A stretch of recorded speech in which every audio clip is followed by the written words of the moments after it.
Hello student, पीके academic classes में आपका स्वागत है। मैं पीके पांडे आज आपको पढ़ाऊंगा प्रतिलोम त्रिकोणमितीय फलन।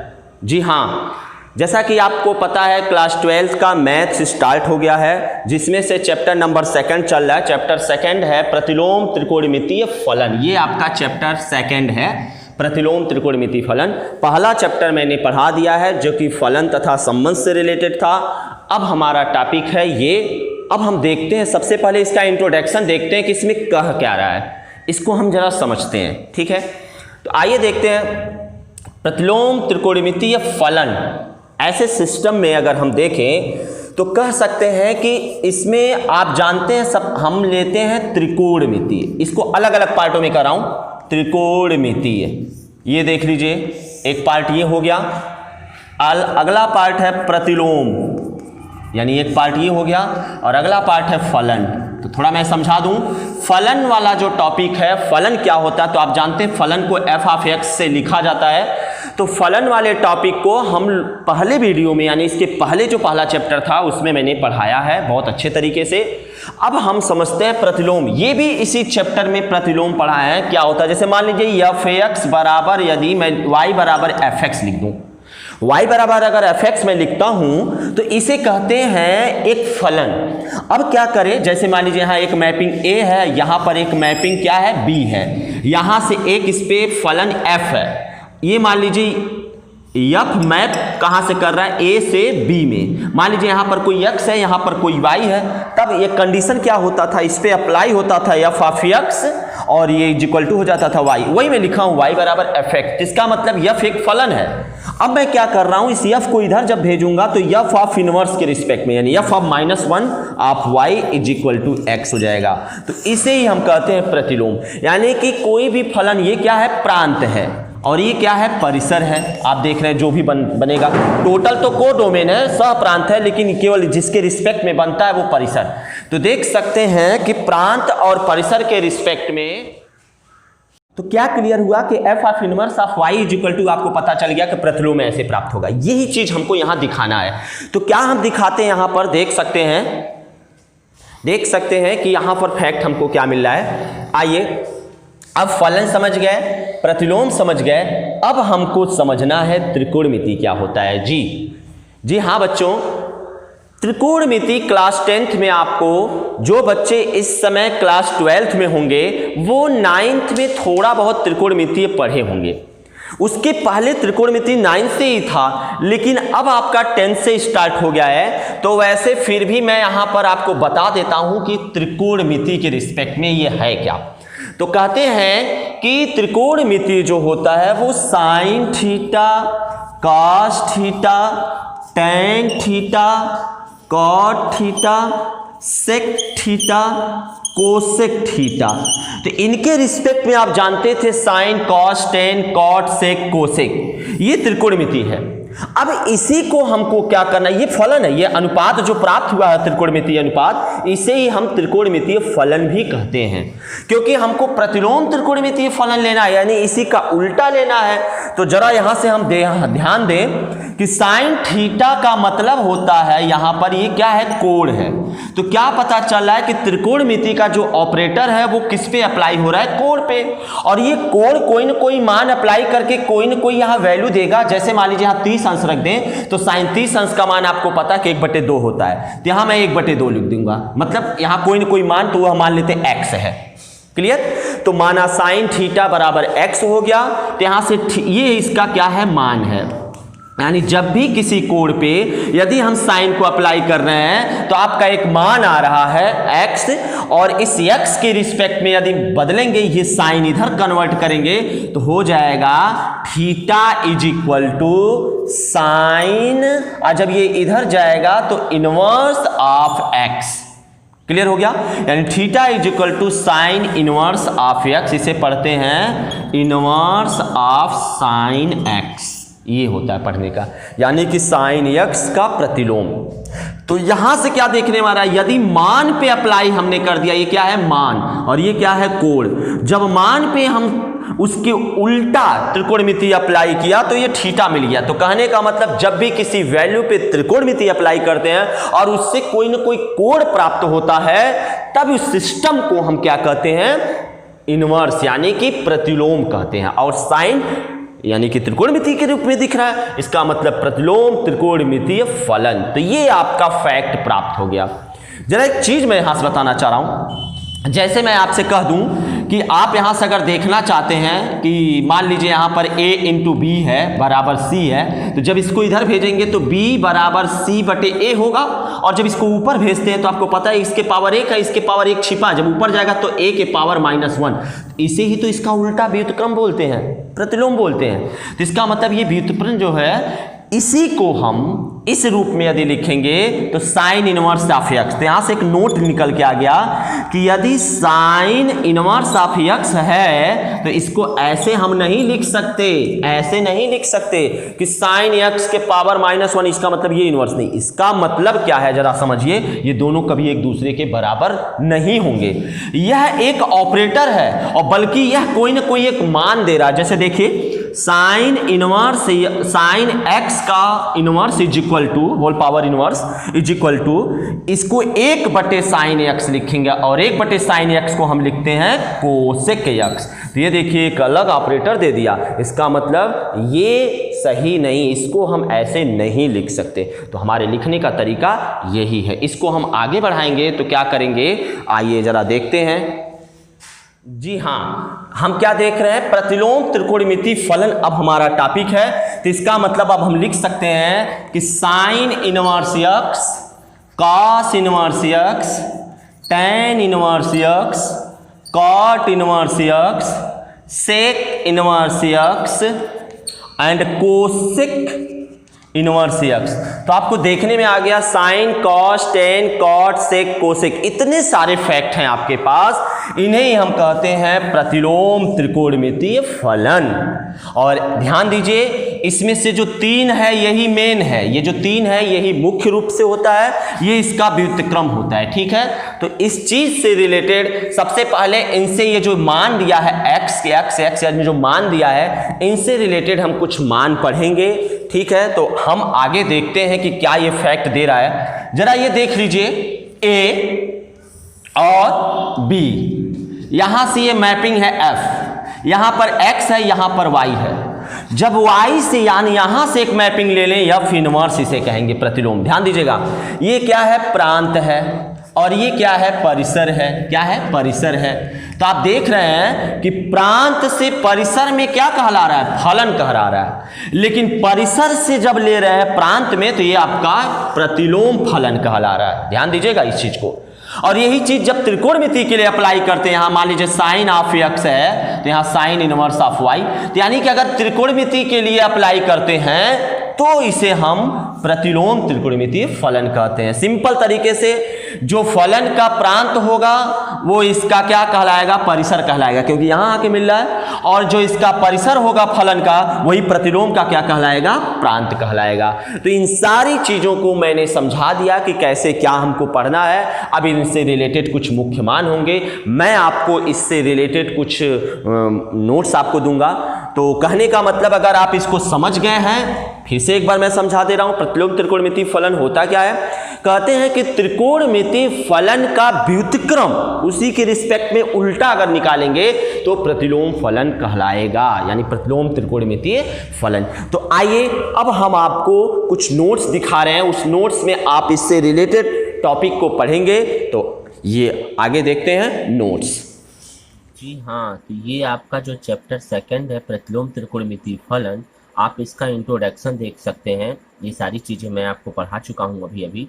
इंट्रोडक्शन में आप क्या देख रहे हैं, हम जानते हैं कि प्रतिलोम फलन का अस्तित्व केवल तभी संभव है जब f एकैकी और आच्छादक हो, यानी 1 और आंटू दोनों यदि होता है तभी उसका व्युत्क्रम होता है, और अगर व्युत्क्रम होता है तो अब इसका प्रतिलोम होता है। ये आपको बताया गया है फलन वाले टॉपिक में, पिछले चैप्टर में। इस चैप्टर के त्रिकोणमितीय फलनों के प्रांतों तथा परिसरों में लगने वाले प्रतिबंधों का अध्ययन करेंगे। जैसे मान लीजिए ये क्या है आपका प्रांत, ये क्या है आपका परिसर, यह ए है, यह बी है। तो यहाँ से ये मान लीजिए प्रांत है और ये परिसर है, तो इन दोनों के बीच में जो संबंध, मान लीजिए हमेशा हम इधर से देखते थे, अब इधर से देखेंगे, यानी कि प्रांतों तथा परिसरों पर लगने वाले उन प्रतिबंधों यानी रिस्ट्रिक्शन को का अध्ययन हम इसमें करेंगे, उनमें जिनसे उनके प्रतिलोमों का अस्तित्व सुनिश्चित हो सके। इस अध्याय में हम दो रूपों में इसका दो टॉपिक पढ़ते हैं। पहला टॉपिक है आधारभूत संकल्पनाएं और दूसरा है प्रतिलोम त्रिकोणमितीय फलनों के प्रगुण। तो आधारभूत संकल्पनाएं और प्रतिलोम त्रिकोणमितीय फलनों के प्रगुण में सबसे मोस्ट इम्पॉर्टेंट ये है। ये तो इंट्रोडक्शन से रिलेटेड है। तो आइए जरा आधारभूत संकल्पनाएं यानी कि टॉपिक फर्स्ट में देखते हैं क्या क्या हमको पढ़ना है। तो टॉपिक फर्स्ट हम देख लिए हैं कि फलन का प्रतिलोम, प्रतिलोम त्रिकोणमितीय फलन के मुख्य मान, और यानी प्रतिलोम फलन क्या होता है, और यहाँ पर आपका प्रतिलोम त्रिकोणमितीय फलनों के आलेख, आलेख कैसे बनते हैं, मुख्य मान, आलेख और आपका ये फलन प्रतिलोम क्या होता है, ये तीन टॉपिक पढ़ना। तो पहला टॉपिक हम स्टार्ट करते हैं प्रतिलोम फलन। माना f match from A to B एक ही आच्छादक फलन है, तब यफ इनवर्स, इसी का उल्टा, यफ इनवर्स बी से ए में, यफ इनवर्स बी से ए को फलन यफ का प्रतिलोम कहते हैं। यानी यदि y बराबर एफ एक्स है तो यफ इनवर्स y, यानी यफ को इधर भेजेंगे तो एफ इनवर्स y बराबर एक्स होगा, अर्थात यक्स का यफ प्रतिबिंब y है, तब y का यफ प्रतिबिंब क्या हो जाएगा, यक्स। ठीक है, ये आपका फैक्ट है। आप देख रहे हैं कि जो इनवर्स का फैक्ट यहाँ लिखा हुआ है, इसका मतलब अगर हम 1/f करें तो इसको हम लिख सकते हैं f के ऊपर जब इसको भेजेंगे तो -1, क्योंकि इसके ऊपर +1 छिपा है, तो इसे ही तो इनवर्स बोलते हैं। ठीक है, यही फैक्ट दे रहा है यहाँ पर। आइए देखते हैं। जी हाँ, तो एफ इनवर्स का प्रांत जो होगा वो एफ का परिसर कहलाएगा। एफ इनवर्स का परिसर जो होगा एफ का प्रांत, ये देखिए आपको मैं दिखा दूँ यहाँ पर, ये है ए, ये है बी, ये यहाँ से एफ है और इधर से ये एफ इनवर्स है। यहाँ पर ये क्या है, प्रांत है और ये इसका परिसर है। तो एफ का जो प्रांत है वो एफ इनवर्स का देखिए परिसर बन रहा है, और ये यहाँ परिसर है, और यहाँ पर देख रहे हैं कि जो इसका परिसर है वो एफ इनवर्स का क्या बन रहा है, प्रांत, क्योंकि यहाँ से शुरू कर रहा है तो इसलिए प्रांत बन गया। त्रिकोणमितीय फलन क्या है, जरा इसको देखें। प्रतिलोम त्रिकोणमितीय फलन, इसका डेफिनेशन के रिस्पेक्ट में, प्रतिलोम त्रिकोणमितीय फलन एक ऐसा व्यंजक है जो किसी कोण को उस कोण के संगत त्रिकोणमितीय फलन के मान के रूप में व्यक्त करता है। यानी प्रतिलोम त्रिकोणमितीय फलन में हमको त्रिकोणमितीय फलन के रिस्पेक्ट से पढ़ना है। तो देखिए यहाँ पर साइन इनवर्स एक्स बराबर थीटा, जैसे ये देख लीजिए, साइन इनवर्स एक्स बराबर थीटा इसको पढ़ते हैं। वह थीटा वह कोण है जिसमें साइन का यक्स मान है। ठीक है, इसका मतलब ये है। अगर हम इसे देखें और रूपों में तो एक्स बराबर साइन थीटा, तो साइन को जब इधर भेजेंगे तो ये हो जाएगा साइन इनवर्स एक्स बराबर थीटा। ठीक है, यानी देख सकते हैं साइन थीटा बराबर एक्स है, तो ये कोण है और ये एक्स है, यानी जब साइन को कोण पे अप्लाई करते हैं तो मान प्राप्त होता है। और यहाँ पर क्या दिख रहा है, जब मान पे साइन इनवर्स को अप्लाई करते हैं तो कोण प्राप्त होता है, यानी इसी का उल्टा है। यानी कि साइन जो त्रिकोणमितीय ऑपरेटर हम पढ़ते थे, त्रिकोणमितीय फलन पढ़ते थे, वो कोण के रिस्पेक्ट में पढ़ते, यानी कोण उस पर अप्लाई करते थे तो मान प्राप्त होता था। अब इसी का उल्टा है, यदि मान पे हम इसको त्रिकोणमितीय को अप्लाई करेंगे तो कोण प्राप्त होगा। तो जब मान पे कोण को अप्लाई, त्रिकोणमितीय को अप्लाई करते हैं तो वही इनवर्स बन जाता है, यानी प्रतिलोम त्रिकोणमितीय फलन यही कहलाता है। इस प्रकार से आप देख सकते हैं sign inverse x, cos inverse x, tan inverse x और ऐसे बनेंगे, आदि को त्रिकोणमितीय फलन कहते हैं। 6 बनते हैं, ऐसे मुख्य रूप से यहाँ 3 केवल दिखा गया है। नोट देख लीजिए जरा, नोट क्या कह रहा है, नोट कह रहा है कि sine inverse x, cos inverse x, tan inverse x को arc of sine x, arc of cos x, arc of tan x भी बोलते हैं। ठीक है, अब यहाँ देख लीजिए साइन इनवर्स एक्स बराबर साइन एक्स का पावर -1 नहीं होता है। इसका मतलब जरा देखते हैं, साइन ये x to the power of -1 का मतलब होता है 1/sin x, ये होता है। लेकिन साइन इनवर्स x का मतलब होता है, आप देख लीजिए, साइन इनवर्स x का मतलब होता है, ये देखिए इसका मतलब हो गया कोसेक x। तो आप देख सकते हैं साइन का कोसेक के रिस्पेक्ट में दिया है। और यहाँ आप क्या देख रहे हैं कि साइन इनवर्स x जो है ये एक वैल्यू है, ये एक मान है, कोई न कोई ऑपरेटर है। ठीक है, तो आइए जरा इसको आगे देखते हैं। प्रतिलोम त्रिकोणमिति के मुख्य मान क्या कहलाते हैं, मुख्य मान के रिस्पेक्ट में देखते हैं। अगर हम यहाँ पर देखें 3 दिए हैं ना, इसी प्रकार से हम 6 को भी लिख सकते हैं, sine cos tan cot sec cosec. ठीक है, प्रतिलोम त्रिकोणमिति के मुख्य मान क्या है, साइन थीटा बराबर यदि x है, थीटा के जगह पर अगर हम 30 अंश रखते हैं, कोई हम मान रहे हैं, कोई एग्जाम्पल मान रहे हैं, तो यहाँ पर जब रखेंगे तो हो जाएगा साइन 30 बराबर x, यानी साइन 30 बराबर 1/2। तो यहाँ से निकालेंगे तो 30 बराबर साइन इनवर्स 1/2। तो देखिए मान है, जब भी प्रतिलोम लगेगा तो उसके रिस्पेक्ट में कोई ना कोई मान होगा और वहाँ पर जो आएगा वो कोण होगा, याद रखिएगा इस बात को। तो मान हमेशा एक्स से लिखते हैं, कोण हमेशा थीटा के रिस्पेक्ट में लिखते हैं। आइए अब इसको जरा हम देखते हैं, प्रूफ करने की कोशिश करते हैं क्या ये कर रहा है। कह रहा है कि अगर हम देखेंगे यहाँ पर, यहाँ देखेंगे कि माना साइन इनवर्स 1/2 बराबर थीटा है, तो इसको इधर भेजेंगे तो साइन थीटा बराबर 1/2 हो जाएगा। यहाँ से क्या प्राप्त होगा, थीटा की जगह यानी साइन 1/2 का मतलब होता है साइन 30 अंश, ठीक। और साइन 30 अंश को आप जब बदलते हैं π/6 हो जाएगा। तो ये आपका ये रेडियन के रिस्पेक्ट में दिखा है। तो आप देख सकते हैं ऐसे सिस्टम को 30 अंश को π/6 कहते हैं, 30 अंश को π/6 कहते हैं। ये वृत्तीय फलन में, ये रेडियन फॉर्म में है, डिग्री में है और रेडियन। इस प्रकार से आप आगे चलेंगे तो साइन थीटा बराबर साइन π/6 हो गया। अरे भाई π/6, पाई का मतलब 180 होता है, 180/6 करेंगे तो 6 × 18 30 हो गया, वही 30 है। तो साइन थीटा बराबर साइन π/6 हो गया। ये 10th में आप लोग पढ़े हुए हैं। तो थीटा बराबर जब इसको हटाएंगे तो ये आप देखते होंगे साइन थीटा बराबर साइन अल्फा यदि होता तो फार्मूला होता थीटा बराबर n pi plus -1/n into alpha, ये फार्मूला। तो ये देखिए यहाँ लगाया है साइन थीटा बराबर साइन π/6, तो थीटा बराबर n पाई प्लस -1/n π/6, जहाँ n क्या है, ये पूर्णांक है, कोई भी हो सकता, 0 से, जैसे 0 से लेकर के प्लस माइनस सब ले सकते हैं। तो थीटा की जगह पर एक बार 0 प्लस -1 सब अगर रखेंगे तो इसके अनंत मान प्राप्त होंगे। क्या होंगे जरा देखते हैं।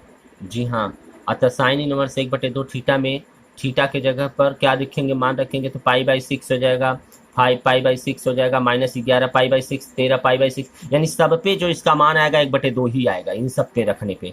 उससे व्यापक रूप में अगर यहाँ पर हम रखेंगे तो देखिए यहाँ ये थीटा नहीं है, ये n है। अगर n के जगह पर 1 2 3 4 ये सब रखेंगे यहाँ पर, तो हल करेंगे तो पर्टिकुलर कुछ न कुछ मान आएगा। तो एक बार मान क्या आएगा देख सकते हैं, एक बार मान इसका आएगा π/6, एक बार हल करेंगे तो 5 π/6, एक बार -11 π/6, इस तरीके से आता रहेगा। तो यहाँ देख रहे हैं साइन इनवर्स 1/2 के अनंत मान प्राप्त हो रहे हैं, लेकिन इसका अद्वितीय मान होगा, अन्यथा यह बहुएकैकी। यानी कि भाई एकाकी होने के लिए यहाँ से सिंगल सिंगल होना चाहिए।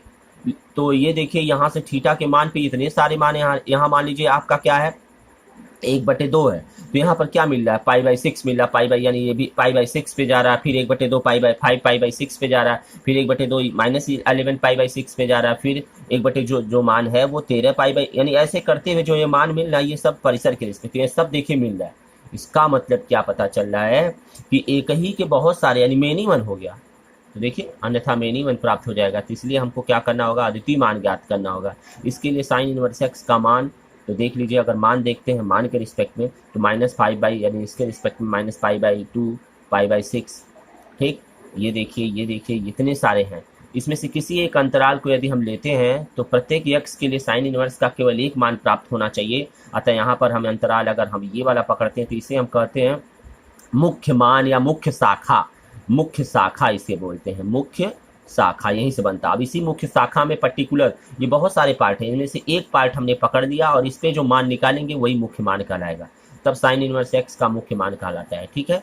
नीचे दिए गए सारणी के अनुसार यदि हम देखें मुख्य मान के रिस्पेक्ट में, ये देखिए फलन दिया है sine inverse x, cos inverse x, tan inverse x, cot inverse x, sec inverse x, cosec inverse x।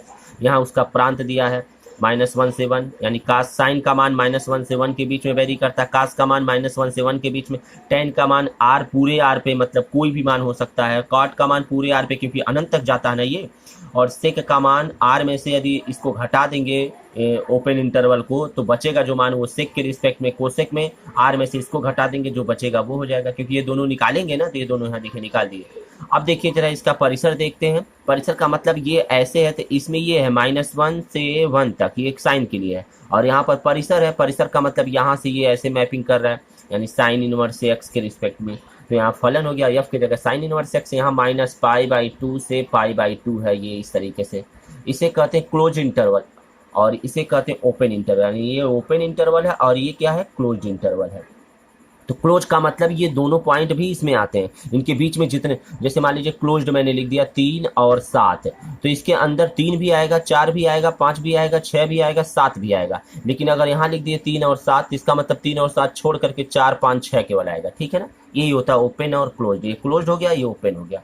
ये देख लीजिए इसका जो होता है वो 0 से पाई होता है। याद रखिएगा ये मुख्य परिसर, मुख्य मान या परिसर, तो हमेशा यही लिखेंगे हम, क्योंकि कोण का मान निकालना है तो कोण के यानी थीटा हमेशा इनके बीच में वेरी करेगा, थीटा हमेशा इनके बीच में वेरी करेगा। ठीक है, ये देखिए -π/2 थे, π/2 यहाँ क्लोज था, यहाँ ओपन है, यहाँ 0 से पाई यहाँ क्लोज था, यहाँ ओपन है। अब इसमें से क्या करेंगे, इसको घटा देंगे π/2 को, इसमें से क्या करेंगे 0 घटा देंगे, तो जो बचेगा वो फैक्ट हो जाएगा। इस प्रकार से हम देख सकते हैं। आइए आगे देखते हैं प्रतिलोम त्रिकोणमितीय फलन के आलेख क्या होते हैं। तो कह रहा प्रतिलोम त्रिकोणमितीय फलन के जो आलेख हैं, यानी प्रतिलोम त्रिकोणमितीय फलन ग्राफ त्रिकोणमितीय फलन की सहायता से निम्न 2 विधियों से प्राप्त कर सकते हैं। पहला, x अक्ष और y अक्ष को परस्पर बदल करके इसके काम कर सकते हैं, और ये आपका दूसरा फैक्ट है, ये आपका दूसरा है, त्रिकोणमितीय फलनों के आलेख का रेखा y बराबर x के परितः दर्पण प्रतिबिंब ही संगत त्रिकोणमितीय फलन का आलेख कहलाता है। आप मान लीजिए यहाँ दर्पण रखे हैं, यहाँ पर कोई बिंदु रखे हैं, तो ये बिंदु इसमें हुबहू दिखता है ना। उसी प्रकार से y बराबर x जो रेखा है, ये मान लीजिए इस प्रकार से ये जो रेखा आपको प्राप्त हो रहा है, ये रेखा इधर भी होना चाहिए, इधर भी होना चाहिए। ठीक है ना, ये दर्पण का है, फैक्ट का है। ठीक है, आगे देखते हैं। जी हाँ, प्रतिलोम त्रिकोणमितीय फलन के मुख्य मान पर आधारित कुछ समस्याएं देख लें। 2 प्रकार की समस्याएं होती है। पहली समस्या जो होती है वो प्रतिलोम फलन का मुख्य मान केवल अकेला सिंगल दिया रहता है, जैसे कि आप क्वेश्चन में देख रहे हैं, ऐसे क्वेश्चन दिया रहता है। दूसरा कह रहा है, द्वितीय प्रकार की समस्या में दोनों को क्या किया जाए, 2 फलनों को जोड़ा जाता है, यानी जिसमें प्लस माइनस लगे होते हैं, 2 जोड़ा जाता है। तो आइए उसको, जी हाँ देख सकते हैं, ये इस तरीके से जोड़ा हुआ है, यहाँ भी देख सकते हैं इस तरीके से जुड़ा हुआ है, तो दूसरे प्रकार का है। ठीक है, फर्स्ट टाइप का एग्जाम्पल यदि देखते हैं तो कह रहा है इसके मुख्य मान क्या है। तो साइन इनवर्स 1/2 का मान पूछ रहा है, मुख्य मान क्या होगा। तो भाई मुख्य मान का मतलब जो भी आएगा वो कोण में ही आएगा, कोण आएगा, थीटा आएगा, क्योंकि ये देखिए मान पे अप्लाई हुआ, जब भी इनवर्स दिया तो मान है, ये समझ लीजिए, और जो इसका आंसर आएगा वो कोण में आएगा। तो पहले हम इसको देखते हैं। माना साइन इनवर्स 1/2 बराबर थीटा यदि हम लेते हैं, मान लेते हैं इसको थीटा के बराबर, तो इसको इधर भेजेंगे तो साइन थीटा बराबर 1/2 हो जाएगा, और 1/2 होता है किसका मान, 45 का मान, साइन 45, और साइन 45 को लिखते हैं π/4। याद रखिएगा थीटा जो 45 अंश जो है ये डिग्री में है, और इसका मतलब जो π/4 है ये रेडियन में इसका मान निकालना। तो ये देखिए साइन π/4 हमेशा इसी में लिखा जाता है। देख लीजिए आप यहाँ से 30 अंश के लिए, 0 अंश के लिए, 45 अंश के लिए, 60 अंश के लिए, 90 अंश के लिए क्या मान होता है। 0 के लिए 0, 30 अंश के लिए π/6, इसके लिए π/4, इसके लिए π/3, इसके लिए π/2। याद रखिएगा, और 180 के लिए पाई होता है। तो यहाँ पर 180 रख करके काटेंगे तो यही आंसर आएगा। ठीक है, तो हमेशा ये मानना लेकर ये वाला मान लिया जाता है। तो देख लीजिए साइन थीटा बराबर साइन π/4, तो ये देखिए वही वाला फार्मूला लग गया, साइन थीटा बराबर साइन π/4। तो यहाँ आप लिख सकते हैं थीटा बराबर n pi plus -1 to the power of n into alpha, यानी π/4 ये रखेंगे। ये व्यापक रूप है ना, लेकिन मुख्य मान निकालना है ना। इसका मतलब हमने देखे हैं परिसर, साइन के लिए जो परिसर होता है -π/2 से π/2 होता है, इनके बीच में जो थीटा का मान आ रहा π/4 आ रहा था, थीटा बराबर π/, डायरेक्ट देखिए थीटा बराबर π/4। हाई स्कूल में आपने क्या पढ़ा था, ये दोनों कैंसिल आउट करके, दोनों हटा करके डायरेक्ट आप लिखते थे थीटा बराबर π/4। तो कुछ ऐसे ही रूप है, बस एक रूप लिखना, ज्यादा नहीं लिखना है, मुख्य मान ही लिखना है। बहुत सारे इसके मान होंगे, जैसे पीछे बताया गया था 1/2 का बहुत सारा मान आता है, वैसे यहाँ पर 1/2 का भी मान, लेकिन हमको केवल एक जनरल मान देना है, तो ये हो गया π/4। इसी प्रकार से सेक इनवर्स 2/3 थीटा को मान लेंगे थीटा के बराबर। दूसरा क्वेश्चन है, तो इसमें से देखेंगे सेक को इधर भेजेंगे तो सेक थीटा बराबर 2/3, और यहाँ से देख सकते हैं इसको लिख सकते हैं 2/3 का मतलब होता है सेक π/6 का मान होता है, यानी सेक 30 अंश का मान है होता है 2/3। टेबल में आप देखिएगा, टेबल जैसा कि आप सबको याद होना चाहिए, सेक थीटा बराबर सेक π/6। तो यहाँ से फार्मूला निकालेंगे तो थीटा बराबर π/6, जहाँ थीटा किसमें मिलान कर रहा है, सेक के लिए 0 से π/2 होना चाहिए, अतः सेक इनवर्स 2/3 का मुख्य मान π/6 प्राप्त हो गया। यहाँ से देख सकते हैं सेक के रिस्पेक्ट में ये जो इस तरीके से इंटरवल प्राप्त हुआ, ये x अक्ष पे प्राप्त होता है, यानी 0 से पाई के बीच में, क्योंकि सेक और कास का, तो 0 से पाई के बीच में ये देखिए यहाँ से π/3 प्राप्त हुआ। और इसमें आप देख सकते थे क्योंकि ये जो होता है y के रिस्पेक्ट में होता है, यानी π/2 से -π/2 के बीच में, तो इनके बीच में कहीं ना कहीं प्राप्त हुआ 0। अरे भाई π/2 से पाई के बीच में, तो इसी के बीचों बीच में ना आधा ना प्राप्त होगा उसका। आइए आगे देखते हैं। अब आप क्या करेंगे, आगे का फैक्ट ये है कि आप इसको होमवर्क करेंगे, ये दोनों आपके लिए होमवर्क है, आप इसे जरूर कर लीजिएगा। थीटा के बराबर मान करके कैलकुलेट करिएगा, यहाँ से मान निकाल लीजिएगा। आइए आगे देखते हैं। अब सेकेंड टाइप का क्वेश्चन दिया है, cos π/6 प्लस cos इनवर्स -3/2 का मान पूछ रहा है। ध्यान दीजिएगा, सबसे पहले हम इनवर्स वाले को हल करेंगे। तो इनवर्स वाले को हम क्या किए, थीटा के बराबर मान लिए, इधर भेजेंगे तो कॉस थीटा बराबर माइनस कर्डिम 3/2। अरे भाई इधर इसको इधर लिखे चाहे इधर लिखे, और यहाँ माइनस रहने दीजिए, कर्डिम 3/2 मान होता है कास 60 अंश, कास 30 अंश का, तो कास π/6 हो गया। याद रखिएगा, टेबल जरूर याद रखिए, यहाँ पर आपको प्रतिलोम त्रिकोणमिति फल पढ़ने के लिए टेबल की जानकारी अच्छी होनी चाहिए। यहाँ देखिए, तो क्या आप लिख सकते हैं, आप देखते हैं कि अगर कास पाई माइनस थीटा है तो माइनस कॉस थीटा लिख सकते हैं। तो cos theta minus cos theta लिखा है तो इसको आप क्या लिख सकते हैं, कॉस पाई माइनस थीटा लिख सकते हैं। यानी ये दिया है तो ये पूछ रहा है उल्टा, ये देखिए त्रिकोणमिति का जानकारी यहाँ नहीं है तो आप थोड़ा सा कंफ्यूज होंगे। जरूर आप थोड़ा बहुत चीज़ों को जानते रहिए तभी यहाँ क्लियर हो पाएगा। देखिए हल करिए, तो यहाँ 6 पाई माइनस पाई यानी 5π/6 हो जाएगा। हल करेंगे तो cos थीटा बराबर cos π/6, तो हल करेंगे तो थीटा बराबर π/6 आ गया। और π/6 किसके अंदर आएगा, ये जो थीटा का मान है ये 0 से पाई, क्योंकि कास है तो कास के लिए 0 से पाई होता है, परिसर उसका याद रखिएगा। अब कास इनवर्स, अब हम क्या करें, अब दिया हुआ क्वेश्चन जो है उसको लिख लिए। अब यहाँ पर देखिए कास π/6 इसका मान निकल गया 5π/6, दोनों का लघुत्तम हो जाएगा 6, दोनों का लघुत्तम क्या हो जाएगा 6, और ऊपर हो जाएगा यहाँ पर आप देख सकते हैं पाई प्लस 5π, तो मिल करके 6π, 6 से पाई से 6π कट जाएगा तो बचेगा केवल पाई। और कास पाई का मतलब होता है -1, यानी कास 180 का मान -1 होता है। टेबल में आप देख लेंगे, ये देखिए 0 से पाई यानी 0 से लेकर के और यहाँ तक पहुँचा यानी पाई, 0 से लेकर के पाई के बीच में हम अगर निकालेंगे तो ये इसका फैक्ट प्राप्त होगा, यानी 5π/6 कोड जो दिया था। ठीक है, आइए अगला क्वेश्चन देखते हैं। अगला क्वेश्चन है tan इनवर्स इतना, cot इनवर्स ये और tan इनवर्स ये, तो इसका मान निकालना है। तो सबसे पहले हम पर्टिकुलर इसका मान और इसका मान निकालेंगे। तो सबसे पहले इसका मान निकालते हो, मान लेते हैं ये थीटा के बराबर है, इसको मानेंगे तो मान लीजिए इसको भी थीटा बराबर मान सकते हैं, इसको भी, लेकिन अलग अलग मानेंगे। यहाँ देखिए थीटा माने हैं और इसके लिए देखिए फाई माने हैं और इसके लिए अल्फा मानेंगे। तो आइए जरा देखते हैं, इसके थीटा माने तो जब इसको इधर भेजेंगे तो tan थीटा बराबर -1/3 और 1 माइनस रहने दीजिए बाहर, 1/3 का मान होता है tan π/6 यानी tan 30 अंश। और यहाँ देखिए आप जानते हैं tan माइनस थीटा में यदि है तो उसको लिख सकते हैं -tan थीटा, तो -tan थीटा बराबर tan - थीटा लिख सकते हैं। देखिए यानी ये वाला दिया है, ये लिखना है। हम हमेशा क्या करते हैं, इसको याद रखते हैं, ये हमको निकालना रहता है, लेकिन कभी कभी क्वेश्चन में ये दिया रहता है ये, तो आप जब दोनों याद रखेंगे तभी नहीं क्लियर होगा। ये सर्वसमीका है इसलिए दोनों को याद रखना पड़ता है। tan थीटा बराबर tan -π/6, थीटा हट जाएगा तो थीटा बराबर -π/6 है, tan थीटा बराबर -π/6 व्यापक मान। तो ये देखिए ओपन इंटरवल में होता है -π/6, π/2 से π/2। अब देखिए tan इनवर्स -1 यानी थीटा के जगह पर ये मान रखेंगे, tan इनवर्स -1/3 का मान हो गया -π/6 हो गया। अब उसी तरीके से हम cot का निकाल लेंगे, पुनः cot का निकालेंगे तो इसको फाई के बराबर मानेंगे, जब इधर भेजेंगे cot फाई 1/3 और इसका मान होता है cot π/3 यानी 60 अंश का मान है। यहाँ से देखिए थीटा बराबर π/3 प्राप्त हो गया। फिर यहाँ से देखिए यानी cot इनवर्स से -1/3 का मान π/3 है। इसी प्रकार से अब तीसरे को हल करते हैं। जी हाँ, तीसरे फैक्ट को यदि देखते हैं, tan इनवर्स sin -π/2 बराबर अल्फा मान लेते हैं। तो ये देखिए यहाँ से ध्यान दीजिएगा, इसको जब इधर भेजेंगे तो tan अल्फा हो जाएगा और ये बचेगा यहाँ sin -π/2 और sin माइनस, तो आप देखते हैं sin माइनस थीटा बराबर माइनस sin थीटा, तो इसको लिख सकते हैं माइनस sin थीटा यानी sin π/2। तो ये देखिए थीटा की जगह पे ही नहीं दिया है, तो माइनस और π/2 का मान 90 और sin 90 का मान कितना होता है 1, तो यहाँ देखिए 1 लिख दिया, -1 क्लियर हो गया। और अगर हम क्योंकि यहाँ tan है तो tan के रूप में ही रखना है, तो यहाँ देखिए यहाँ sin और tan था तो पहले sin को बदल करके tan में बदला तो माइनस आ गया। अब 1 ऐसे रहने दीजिए और 1 का मान होता है tan π/4 यानी tan 45 अंश का मान 1 होता है, क्योंकि tan में बदलना इसलिए मैं इसका मान फिर मान को कन्वर्ट कर रहा हूँ। अभी उसके बाद माइनस, अब माइनस को जब यहाँ देखिए tan -थीटा का मतलब tan थीटा, तो आप देख सकते हैं यहाँ पर tan थीटा को लिख सकते हैं, अंदर भेजेंगे तो tan थीटा, ठीक है, यानी π/4। तो देख सकते हैं tan अल्फा बराबर tan -π/4, तो ये tan गायब, तो यानी अल्फा बराबर -π/4 गायब नहीं होता। ये व्यापक मान में केवल एक ही मान लिखते हैं इसलिए ये लिखा गया।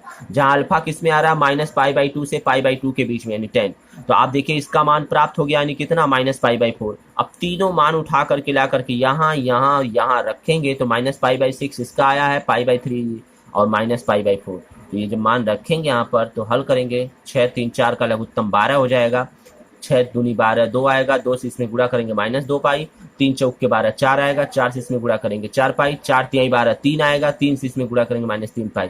तो देख सकते हैं 4π 3π और 2π मिलकर के -5 5 पाई, और 4 घट जाएगा तो माइनस पाई, यानी 1 बचेगा, तो यानी पाई बाई 12 हो जाएगा, ये इसका आंसर। इसी प्रकार से एग्जाम्पल नंबर नेक्स्ट एग्जाम्पल देखते हैं। Sine inverse 1/2 ten inverse x दिया है। देखिए साइन दिया, टेन दिया है, तो एक्स का मान पूछ रहा है, तो पहले इसका मान निकाल लीजिए, साइन को मानकर। साइन इनवर्स 1/2 थीटा हो गया, तो साइन थीटा, इसको भी इधर भेजेंगे, तो साइन थीटा बराबर 1/2, 1/2 का मतलब π/6, तो साइन थीटा बराबर यहाँ से निकालेंगे π/6, तो थीटा बराबर π/6 प्राप्त हो जाएगा। अब थीटा इसमें ये मान होता है, ये हर जगह लिखा जाता है, याद रखिएगा, वैसे नहीं लिखेंगे तो भी काम चल जाएगा, लेकिन लिखने से एक आइडिया लग जाता है, क्योंकि आपको परिसर पता है, ये इसका मतलब होता है। तो साइन इनवर्स 1/2 का मान π/6, अब यहाँ रख देंगे π/6, तो यहाँ जब रखेंगे π/6 जब रखेंगे तो ये देखिए 10, देखिए ये दिया हुआ है, यहाँ रखेंगे π/6 टेन इनवर्स एक्स। अब इसको इधर भेजेंगे तो 10 π/6 बराबर x हो गया। तो देख सकते हैं कि यहाँ से आपको क्या क्लियर हो गया, 10 π/6 बराबर x हो गया। हल करेंगे तो आपको यहाँ से प्राप्त हो जाएगा 10 π/6 मतलब 10 30 अंश का मान 1/3 होता है, तो x बराबर 1/3 जी। तो इस प्रकार से x का मान प्राप्त हो गया, यही इसका आंसर है 1/3। अब देखिए कुछ होमवर्क मैं आपको दे रहा हूँ। होमवर्क क्या है, cos इनवर्स माइनस कर्डिन 3/2 प्लस cos इनवर्स कर्डिन 3/2 का मान पूछ रहा है, तो आप ऐसे ही निकाल लेंगे जो अभी बताया हूँ। साइन π/2 माइनस साइन इनवर्स 1/2, ये भी आप मान निकाल सकते हैं। यहाँ से देखिए यदि tan इनवर्स इतने का मान दिया है तो cos x का मान पूछ रहा है, तो पहले यहाँ से आप क्या करेंगे, मान निकालेंगे जो कोड आएगा, उसके बाद x का मान यहाँ लाके रख देंगे, जो x का मान आएगा तो cos का मान निकल जाएगा। ठीक है, तो ये आपका होमवर्क। जी हाँ, इस तरीके से हमको अब दूसरा टॉपिक पढ़ना होगा। अगले वीडियो में प्रतिलोम त्रिकोणमितीय फलन का प्रगुण मोस्ट इंपॉर्टेंट है, आप इसे जरूर पढ़िएगा। तो अगर ये वीडियो अच्छा लगा हो तो लाइक तथा शेयर करें, यदि चैनल पे नए हो तो चैनल को सब्सक्राइब करके बेल आइकन जरूर दबा लें। धन्यवाद।